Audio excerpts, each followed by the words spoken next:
શ્રી ગણેશાય નમઃ.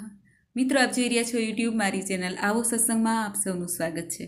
મિત્રો, આજે આ વિડીયોમાં આપણે સાંભળશું તારીખ 12 ઓગસ્ટ 2020 બુધવારે શ્રાવણ વદ અષ્ટમી જન્માષ્ટમી વ્રતની કથા વાર્તા. જો આપને આ વિડીયો પસંદ આવે તો લાઇક શેર સબસ્ક્રાઈબ જરૂર કરજો. મિત્રો, શ્રાવણ વદ અષ્ટમી જન્માષ્ટમી ભગવાન શ્રી કૃષ્ણનો જન્મનો દિવસ છે. આ દિવસે જે ભક્તો વ્રત કરે છે, ઉપવાસ કરે છે, તે લોકોએ આ કથા એકવાર જરૂર સાંભળવી જોઈએ. શ્રાવણ વદ અષ્ટમી એટલે જન્માષ્ટમી. તે દિવસે મધ્યરાત્રિએ શ્રી કૃષ્ણ ભગવાનનો જન્મ થયો હતો. આ દિવસે સવારે દાંતણ કરીને પવિત્ર જળમાં સ્નાન કરીને સ્વચ્છ વસ્ત્રો પહેરવા, ભગવદ્ ગીતાનો પાઠ કરવો, સુગંધિત ચંદન અને પુષ્પોથી ભગવાન શ્રી કૃષ્ણનું પૂજન કરવું, આખો દિવસ ફલાહાર કરીને ઉપવાસ કરવો. મધરાતે ભગવાનનો જન્મ જ્યારે થાય છે ત્યારે ભગવાન શ્રી કૃષ્ણના દર્શન, પૂજા, સેવા કરીને તેમના ભજન ગાવા, કીર્તન કરવા. બીજે દિવસે બ્રહ્મ ભોજન કરાવીને પારણા કરવાના હોય છે. જન્માષ્ટમીનું વ્રત કરનારે આ વ્રતકથા એકવાર જરૂર સાંભળવી જોઈએ. તો આવો મિત્રો, આપણે સાંભળીએ જન્માષ્ટમીની વ્રતકથા. મથુરામાં રાજા ઉગ્રસેન રાજ્ય કરતા હતા. તેને પવનરેખા નામે એક રાણી હતા. એક દિવસ તે પોતાની સખીઓ સાથે વન વિહાર કરવા ગયા. ત્યાં દુમિલક નામનો એક રાક્ષસ આવી ચડ્યો. તેની દ્રષ્ટિ રાણી પવનરેખા પર પડી. તે રાક્ષસે રાજા ઉગ્રસેનના જેવું જ માયાવી રૂપ ધારણ કરીને રાણી સાથે આનંદ કરવા લાગ્યો. પવનરેખા કંઈ સમજી નહીં અને તેને ગર્ભ રહ્યો. આ ગર્ભમાં કાળનેમીએ પ્રવેશ કર્યો. 9 મહિને રાણીને પુત્ર જન્મ્યો. તેનું નામ હતું કંસ. આ કંસ કાળનેમીનો અવતાર હતો. કંસમાં જન્મથી જ રાક્ષસના લક્ષણો હતા. 8 વર્ષની વયે તો તે મગધ દેશમાં ગયો અને જરાસંઘ જોડે મલ્લયુદ્ધ કરીને જીત્યો. આવો તે બળવાન હતો. કંસના કાકા દેવકને એક પુત્રી હતી. તેનું નામ હતું દેવકી. કંસે તેને પાળી પોસીને મોટી કરી હતી. દેવકી સમજણી થતાં વસુદેવ નામના યાદવ સાથે તેના ધામે ધૂમેથી વિવાહ થયા. આજે કંસના આનંદનો પાર ન હતો. તે પોતાની બહેન દેવકીને સાસરે વળાવવા નીકળ્યો અને પોતે રથ હાંકવા બેઠો. રથ થોડે દૂર ગયો ત્યાં આકાશવાણી થઈ, હે કંસ, આ દેવકીનું 8મું બાળક તારો નાશ કરશે. આવું સાંભળતા જ કંસની વૃત્તિઓ પલટાઈ ગઈ. તેને થયું, જો હું દેવકીને મારી નાખું તો તેને બાળક ક્યાંથી થશે? તેણે ઝટ ખડગ કાઢ્યું અને દેવકીને મારવા ગયો. ત્યાં વસુદેવ વચ્ચે પડ્યા અને કહ્યું, જો તમે તમારી બહેનનો વધ કરશો તો તમને સ્ત્રી હત્યાનું પાપ લાગશે.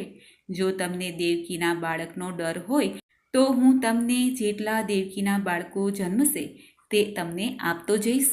કંસને વસુદેવની વાત ઠીક લાગી. પાછો ઘડીકમાં તેણે વિચાર કર્યો કે કદાચ વસુદેવ બાળક ન લાવી આપે તો હાથે કરીને મોત શા માટે ઊભું કરવું?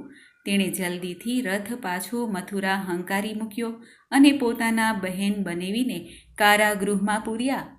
કંસના પિતા ઉગ્રસેન કાંઈ બોલે તે પહેલાં તેમણે ગાદી પરથી ઉઠાડી કારાગૃહમાં પૂર્યા. આમ કંસ પોતાના પિતાના જીવતા જ મથુરાની ગાદી ઉપર ચડી બેઠો. પ્રજા તેના ત્રાસથી કંટાળી ગઈ હતી. થોડા સમયમાં દેવકી સગર્ભા થયા. તેને એક પુત્ર જન્મ્યો. કંસને આ વાતની જાણ થતાં તેણે દેવકી પાસેથી ઝૂંટવી લીધો આ પુત્રને. કંસને આ વાતની જાણ થતાં તેણે દેવકીના પુત્રને ઝૂંટવી લીધો અને મારી નાખ્યો. આમ કંસે દેવકીના એક પછી એક એમ 6 પુત્રોનો નાશ કર્યો. આ સમયે ક્ષત્રિય કુળમાં ઉત્પન્ન થયેલા દૈત્યોથી પૃથ્વી પીડાતી હતી. દૈત્યોના ત્રાસ સહન ન થવાથી પૃથ્વી માતા બ્રહ્માજી પાસે શરણે ગયા. બધા દેવો ભેગા થયા. પૃથ્વીને આશ્વાસન આપીને તેના દુઃખનું નિવારણ કરવાનું જણાવ્યું. દેવોએ એક પછી એક પૃથ્વી ઉપર અવતાર માંડ્યો. દેવાંગનાઓ વ્રજભૂમિમાં ગોપીઓ બની. દેવો ગોવાળિયા બન્યા. દેવકી 7મી વાર સગર્ભા થયા. તે સમયે શેષનાગે પોતાના અંશ વડે દેવકીજીના ગર્ભમાં પ્રવેશ કર્યો. પરંતુ યોગમાયાએ દેવકીનો ગર્ભ વસુદેવના બીજા પત્ની રોહિણીજીના ઉદરમાં મૂક્યો. આમ દેવકીજીનો ગર્ભ નિર્વિઘ્ને પહોંચી ગયો. રોહિણીજીને 9 માસે પુત્ર જન્મ્યો. તેનું નામ હતું રામ. રામે બલપૂર્વક પ્રલંબાસુરને મારી નાખ્યો, તેથી તેનું નામ પડ્યું બલરામ. બલરામ શેષાવતાર ગણાય છે.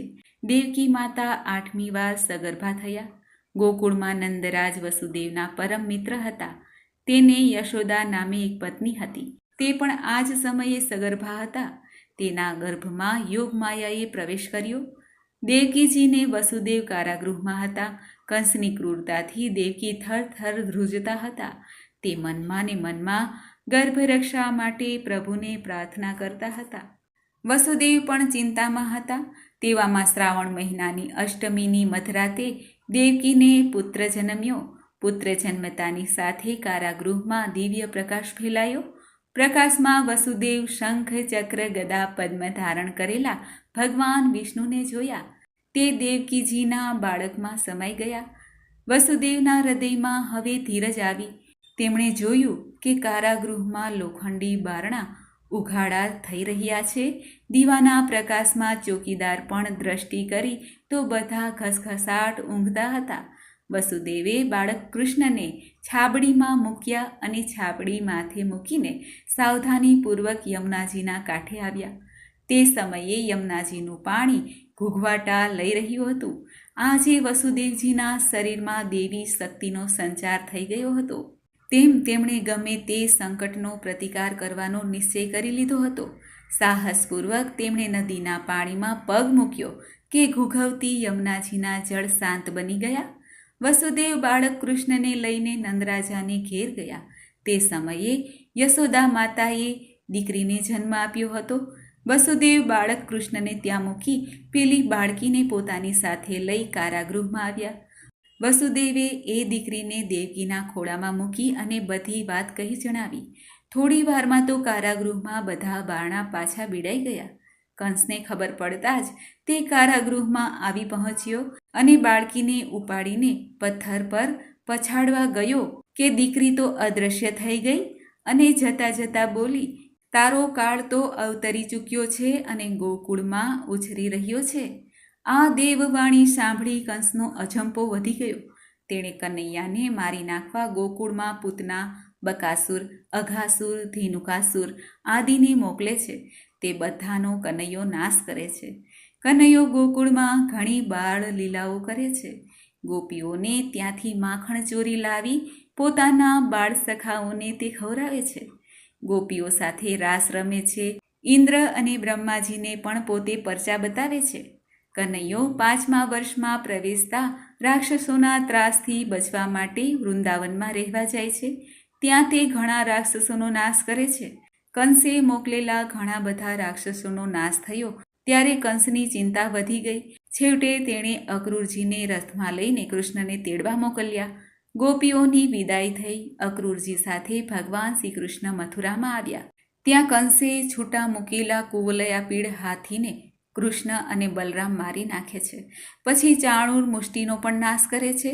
છેલ્લે કંસનો વધ કરે છે. કંસના વધ પછી ઉગ્રસેનનો મથુરામાં રાજ્યાભિષેક કરવામાં આવે છે. દ્વારિકામાં શ્રી કૃષ્ણ પોતાનું સામ્રાજ્ય સ્થાપે છે. પછી શિશુપાલનો વધ કરે છે. જરાસંઘનો નાશ કરે છે. પાંડવોના પક્ષમાં રહીને મહાભારતનું યુદ્ધ સર્જીને અને ધર્મની રક્ષા કરે છે.